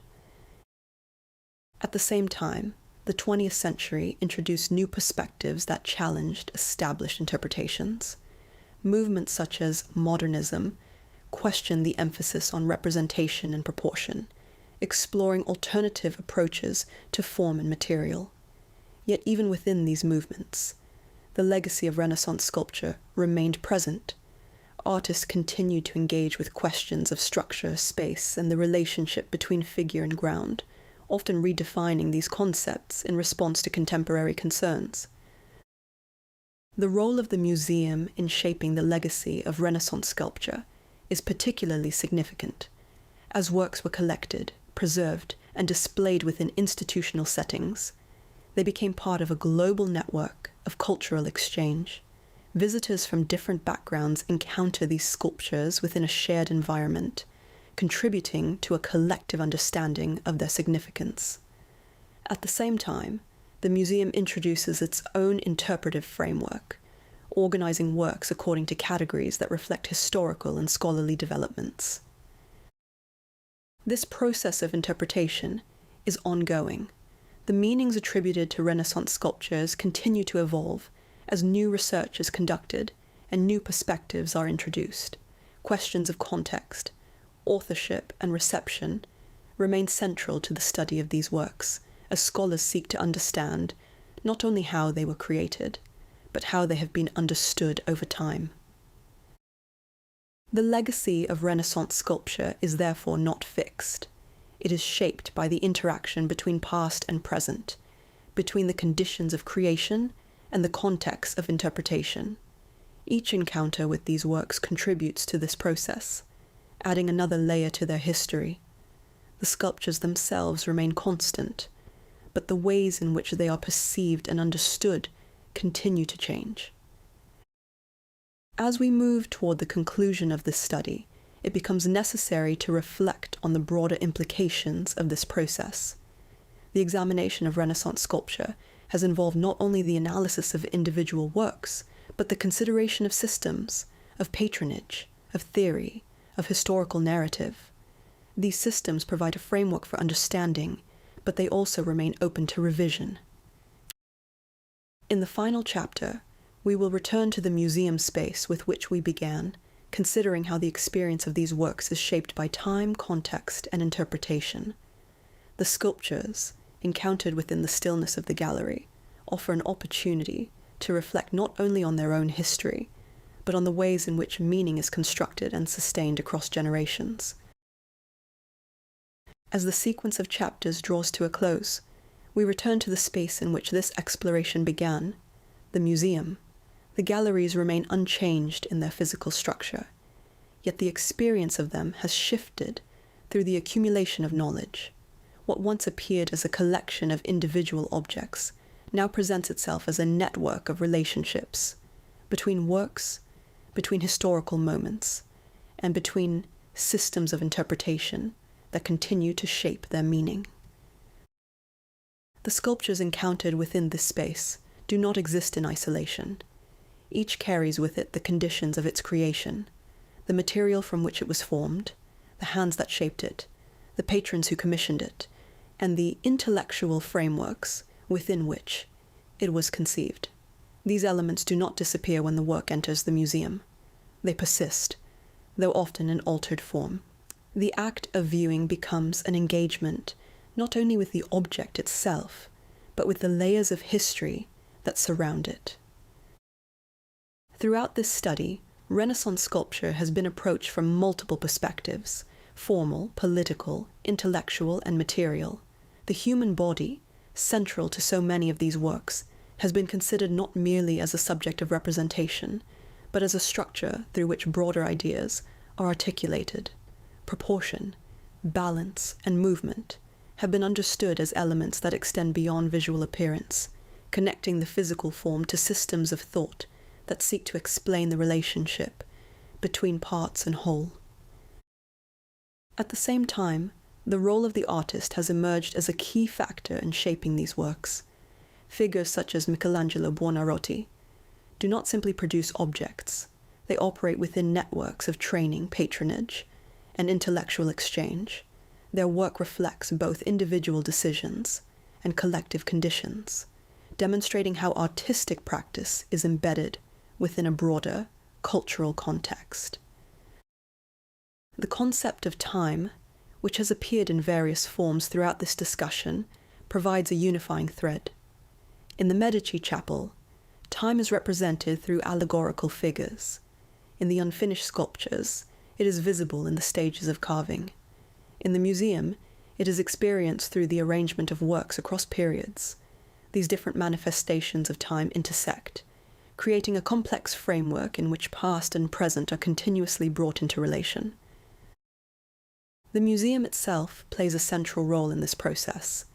As an institution, it organizes objects according to particular systems of knowledge, grouping works by period, region, or medium. These arrangements facilitate comparison and study, allowing viewers to trace developments and identify connections. Yet they also impose a structure that shapes interpretation. The narrative presented within the museum is not neutral.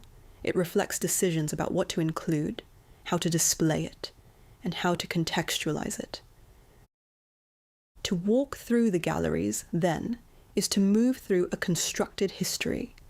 The works appear to follow one another in a sequence that suggests continuity, yet this continuity is the result of careful organization. The original contexts of the sculptures, whether civic, religious, or private, are transformed as they enter the museum, becoming part of a shared environment that invites a different mode of engagement. This transformation does not diminish the significance of the works, but it alters the way they are encountered. The viewer is no longer situated within the conditions for which the works were created, but within a space designed for observation and reflection. The experience becomes one of study rather than participation, of analysis rather than direct involvement. At the same time, this distance allows for a broader perspective, enabling connections that might not have been apparent in the original context. The relationship between past and present is thus mediated through the museum. The sculptures remain fixed in their material form, yet their meanings continue to evolve. Each generation brings new questions to these works, interpreting them in light of contemporary concerns and intellectual frameworks. The history of art is not a closed narrative, but an ongoing process in which interpretation plays a central role. This process is evident in the ways Renaissance sculpture has been understood over time, from the writings of Giorgio Vasari, who organized the period into a narrative of progress, to modern scholarship that emphasizes complexity and diversity. The interpretation of these works has been shaped by changing perspectives. The sculptures themselves remain constant, yet the frameworks through which they are viewed continue to shift. To stand within the museum at night, when the movement of visitors has ceased, is to encounter these works in a different register. Without the presence of crowds, the sculptures can be approached with a sustained attention that allows for a deeper engagement. The absence of external distraction makes it possible to consider not only the forms themselves, but the processes and contexts that have shaped them. In this stillness, the distinction between object and interpretation becomes more apparent. The sculpture is both a physical presence and a site of meaning, shaped by the interplay between material and idea. The viewer's role is not passive. It involves an active process of observation and reflection, in which the work is continually reinterpreted. The study of Renaissance sculpture, as presented here, does not seek to arrive at a final conclusion. Rather, it offers a framework for engagement, one that emphasizes the multiplicity of factors that contribute to the creation and interpretation of art. The works discussed are not static entities with fixed meanings, but dynamic objects that continue to generate new questions. As the museum prepares to open once again, the cycle of viewing will resume. Visitors will move through the galleries, encountering the sculptures within the structures provided by labels, guides, and prior knowledge. Each encounter will differ, shaped by individual perspective and experience. The works will remain, yet their meanings will continue to unfold. In this sense, the museum is not only a repository of the past, but a space in which the present engages with history. The sculptures, shaped by the conditions of their creation, become part of an ongoing dialogue that extends beyond their original context. To study them is to participate in this dialogue, contributing to a process that connects past and present through sustained attention and inquiry. The night, which provided the setting for this exploration, comes to an end. The stillness gives way to movement, and the sculptures return to their role within the daily rhythm of the museum. Yet the knowledge gained through this encounter remains, offering a different way of seeing, one in which each work is understood not only as an object, but as part of a larger and continually evolving history.